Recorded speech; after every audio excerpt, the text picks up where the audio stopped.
pukul 02 dini hari. Saat sebagian besar manusia masih mendekap mimpi di bawah selimut tebal, jarum termometer di Bandung menunjukkan angka yang menusuk tulang.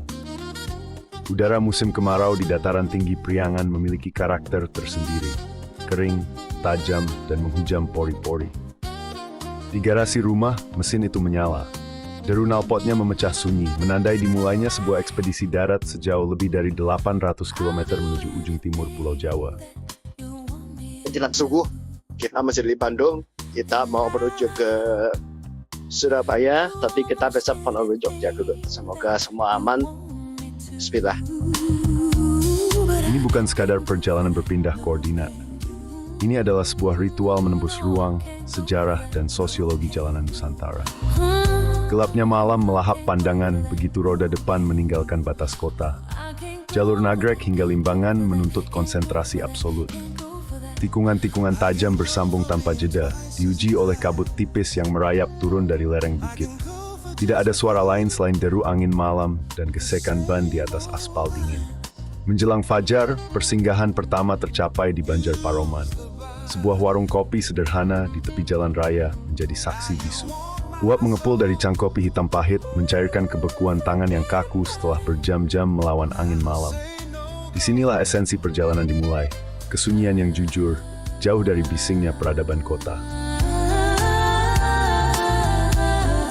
Selamat subuh, kita sudah di Banjar dulu. Kopi dulu dong. Jalanan nggak terlalu rame karena gue berangkatnya tengah malam ya, jadi Bandung juga nggak terlalu rame, ya jalan juga aman-aman aja. Untung nggak hujan, cuma agak dingin dikit. Perbatasan Jawa Barat dan Jawa Tengah. Banyak yang mengira batas teritorial ini diciptakan semata untuk sekat administratif suku. Salah besar. Alam punya hukumnya sendiri. Sejak era kuno, sungai dan pegunungan purba menjadi saksi bisu pembagian wilayah, bukan garis etnis. Faktanya, bahasa Sunda tetap hidup subur di Cilacap hingga hari ini, menembus batas peta buatan manusia. Perjalanan dilanjutkan saat fajar mulai menyingkap tabir. Roda berputar melintasi perbatasan administratif Jawa Barat dan Jawa Tengah, merayap turun menuju kawasan Cilacap, sebelum akhirnya membentang di atas salah satu infrastruktur paling kontroversial dalam sejarah modern Indonesia. Jalan Raya Pos, atau yang lebih dikenal sebagai Jalan Daendels.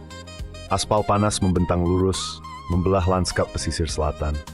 Disinilah sejarah berbisik melalui debu dan angin laut.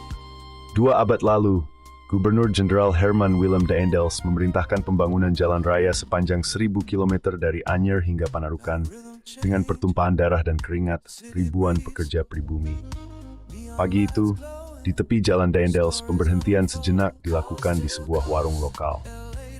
Sepiring sarapan sederhana dan segelas kopi panas dinikmati di atas tanah yang menyimpan memori kolektif bangsa. Jalan ini bukan sekadar jalur logistik militer kolonial di masa lalu. Hari ini, ia adalah koridor budaya yang menghubungkan memori luka masa lalu dengan kebebasan berkendara masa kini. Nah dulu nih di Jalan Daendels nih, ada satu warung. Dulu nggak banyak warung, ini warung. Dia jual soto Banyumas. Jadi gue cari-cari dapat juga. Gue pernah sama Kang Anto pernah, sama anak yang lain juga pernah. Jadi ini warung cukup bersejarah juga. Gue mau cobain lagi sarapan pagi. Sekarang masih jam 6 lewat kali ya. Udah terang di sini. Di kiri kanan sawah semua. Dari deru landasan baru Ia Kulon Progo yang merajut konektivitas modern, roda ini berputar menembus lorong waktu. Menyusuri tanah leluhur yang menyimpan sejarah peradaban tua, di mana setiap tikungan memeluk kearifan lokal yang abadi. Senyum tulus penduduk desa menyambut tangan yang lelah menggenggam setang. Perjalanan sejati bukan tentang seberapa cepat sampai, melainkan bagaimana tanah ini menempa ulang jiwa kita. Ketika bensin habis dan mesin mendingin, apa yang sebenarnya kita cari di ujung jalan? Pagi itu roda berputar memasuki teritorial daerah istimewa Yogyakarta. Kota ini tidak pernah kehabisan cara untuk menyambut para pelancong. Udara sore Jogja menyambut dengan kehangatan yang kontras dengan dinginnya malam di Priangan. Setibanya di kota budaya ini, agenda pertama adalah bertemu dengan rekan-rekan dari Jogja Istimewa Max Owners. Pertemuan yang diawali dengan obrolan ringan di atas meja makan malam berubah menjadi sebuah simpul persaudaraan lintas wilayah. Di sini, batas-batas klub motor melebur menjadi satu, keluarga besar pencinta roda dua. Keesokan paginya, matahari pagi menyinari barisan motor yang bersiap untuk kumpul. Bersama para sahabat dari Jogja, formasi konvoi dibentuk. Rute selanjutnya membentang ke timur, membelah pinggiran Solo, Sragen Ngawi, Nganjuk, Jombang, hingga Mojokerto. Lanskap berganti dari persawahan hijau, membentang hingga hiruk-pikuk jalur Pantura Timur. Pernahkah aspal mulus membuat Anda lupa bahwa jiwa penjelajah lahir dari keheningan? Roda-roda besi membelah sunyi alas Ketonggo Srigati.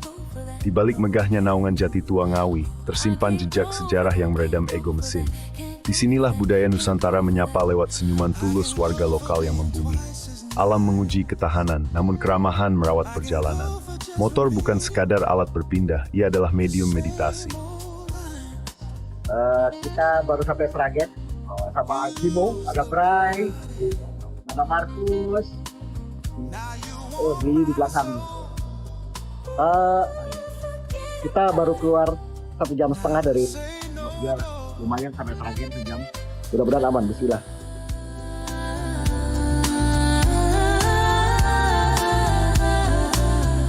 Pabrik masih hidup pabriknya.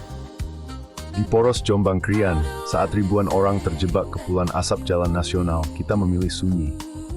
Menyusuri tanggul berantas, sejarah tidak hanya dibaca, ia dirasakan. Di sini, motor bukan sekadar mesin. Ia adalah kunci membuka pintu rumah-rumah tua dan tawa penduduk desa yang tak tercatat di peta wisata. Kita mungkin menempuh jarak lebih jauh, namun di setiap tikungan, kita menemukan kembali jati diri bangsa yang selama ini hilang di tengah bisingnya aspal kota. Kalian ini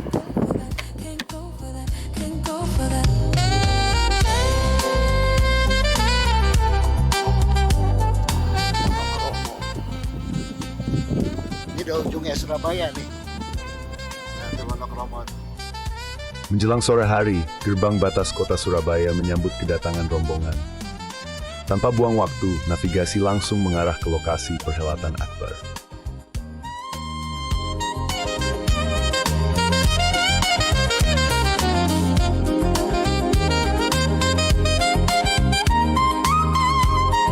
Surabaya, 8 Agustus 2026.